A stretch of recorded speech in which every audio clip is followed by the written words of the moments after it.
મારી સ્મિતા, તું મારા રસમદયને ઘસ મમે છે. હે?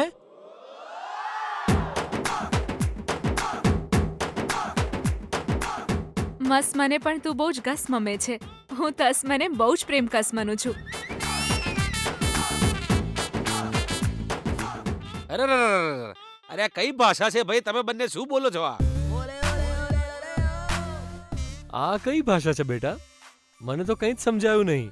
આપણા પસ મપ્પાને આપણી વાસમાં તો સમજાતી નસમતી વિજય. હાસમાં મારી ગી સ્મિતા. એ સુશીલા, એ મીઠાઈમાં કે ભેળવ્યું તો નહોતું ને? કારણ કે આ લોકોની વાતો સાંભળીને મને તો એવું લાગે છે. જી, પણ એ મીઠાઈ તમે પણ ખાધી ને? હા, પણ હું તો બધું પચાઈ જાણું છું. મેં આજ દિવસ સુધી આવી ભાષા ક્યારેય નથી સાંભળી. તમે બંને આવી મજાક કેમ કરી રહ્યા છો? આ તો દગો કહેવાય. તમે બંને આ રીતે વાતો ન કરી શકો. અરે જીજુ, તમને લોકોને એની વાતો નહીં સમજાય ને. આ ભાષા મને સારી રીતે આવડે છે.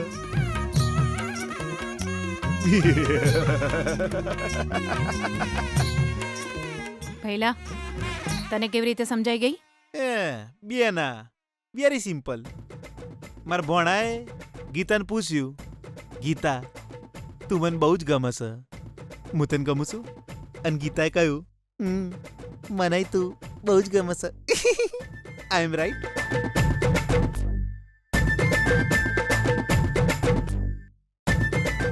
એ સિતારા, હા જીજુ. આ બધું તને કેવી રીતે સમજાઈ ગયું?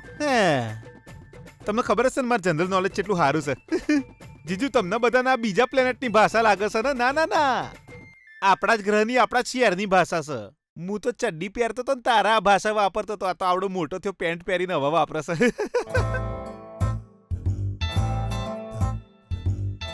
સમજાયું નહીં તમને? હા રેડો, હું સમજાવું તમને. એ તો હું શક, એમાં બધા શબ્દો વચ્ચે એક અક્ષર મિક્સ કરવાનો હોય છે. ફોર એક્ઝામ્પલ, જીસમીજુ બેસમેના ચશ્મમ છોસમો બસમન ને. ના સમજાયું ને? જીજુ બી એના તમે બંને મજામાં છો ને એવું પૂછ્યું. અને સ્મ વાળી ભાષા કહેવાય, સ્મ વાળી.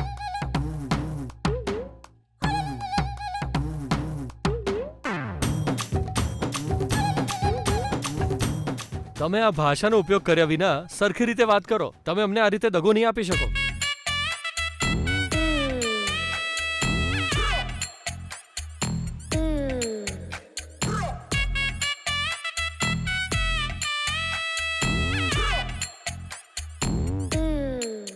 સારું, ઠીક છે. હવેથી અમે તમને સમજાય એવી ભાષામાં વાત કરીશું.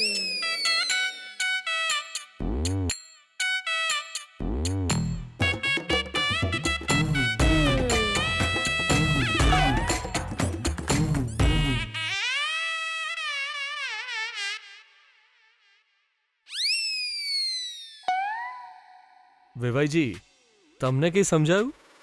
કંઈક તો વાત કરી આપણે, પણ કંઈ સમજાયું નહીં હો.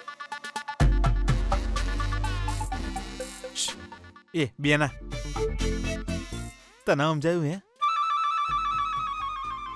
ઓકે ઓકે, સમજી ગયો. Thank you. દમશરાજ રમતા હોય એવું લાગે છે, હે ને બેટા? આ બધું શું છે? લે, હું કહું છું, ઈશારામાં વાતું કરે છે.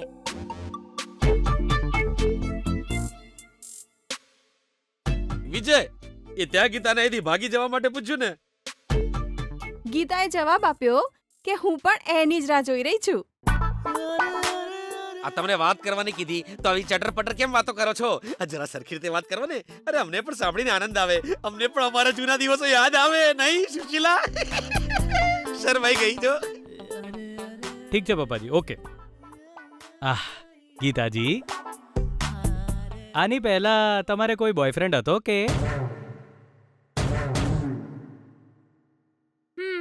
હતો ને?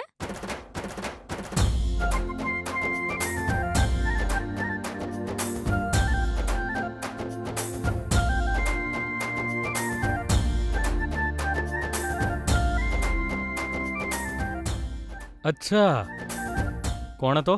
બહુ જ મોટો બોક્સર છે. સુલતાન જેવા બોક્સરને હરાવે એવો શક્તિશાળી.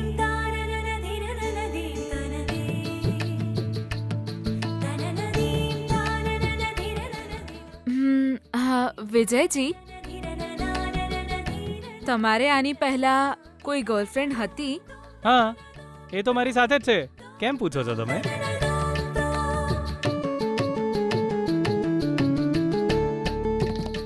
કોણ છે એ? બીજું કોણ હોય? મારી ચમેલી. આ રે રે રે રે રે.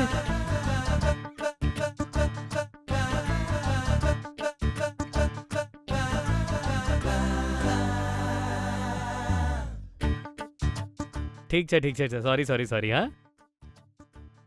ગીતાજી, હમ, આજથી તમારું પૂરું નામ શું હશે બોલો તો? મારું નામ કાયમ માટે ગીતા વૈષ્ણવ જ રહેશે.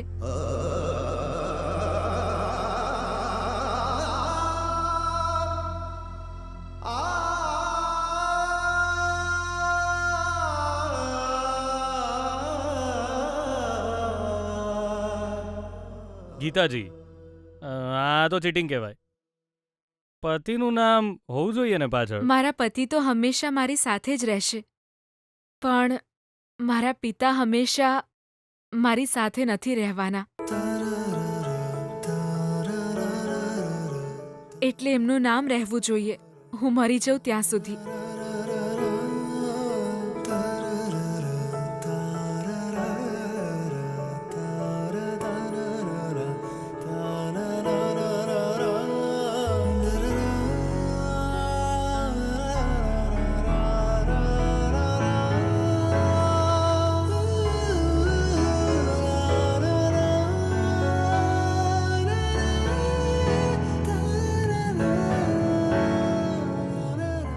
વાવ.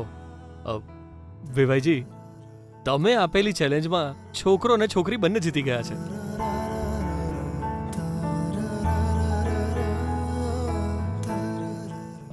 બોલ બેટા, તને છોકરી પસંદ છે ને?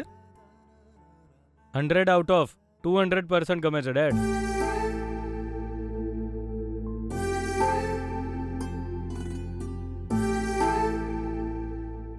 અરે સાંભળ ગીતા, મારો દીકરો તને ગમે છે ને?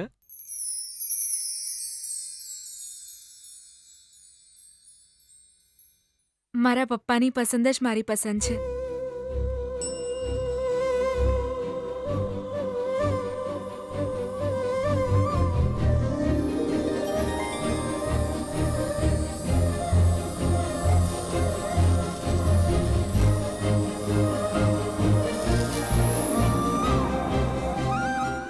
આ શું બોલે છે તું બેટા? મારી દીકરીની પસંદ જ મારી પસંદ છે. મારી દીકરી જો આવા અનમોલ હીરા જેવા છોકરાને પ્રેમ કરતી હોય ને તો પછી ના પાડવાનો તો સવાલ જ નથી ઉઠતો. વિજય બહુ જ સારો છોકરો છે એ હું જાણી ગયો છું. જો હવે તારી વાત નહીં માનું ને તો એ તો મારી મોટી ભૂલ ગણાય. અરે પાપ ગણાય, પાપ.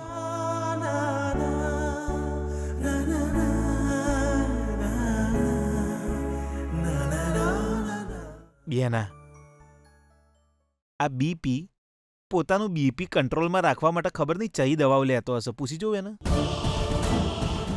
જો તો ખરી તું બીપીડાના જેટલો કંટ્રોલમાં છે, જેટલી હોંતીથી વાતો કરે છે. આપણું બીપી કંટ્રોલ કરવા માટે એ દવા મળી જાય જેટલું સારું નહીં.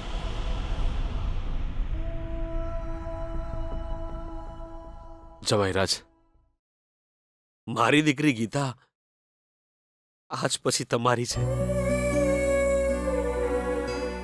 તમે બંને આ જ રીતે હંમેશા હસતા રહો, બંને હંમેશા સુખી રહો, બંને સદાય ખુશ રહો,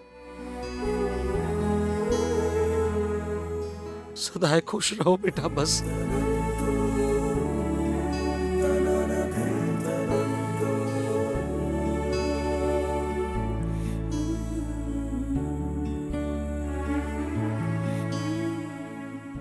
બેટા ગીતા, આવ બેટા.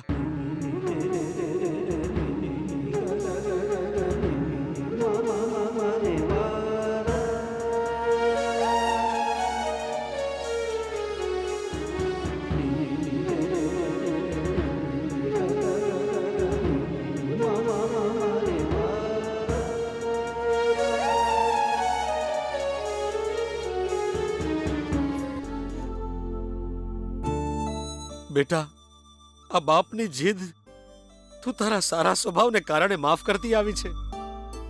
તારા સાચા પ્રેમે મારા ખોટા અહંકારને હરાવી દીધો છે બેટા.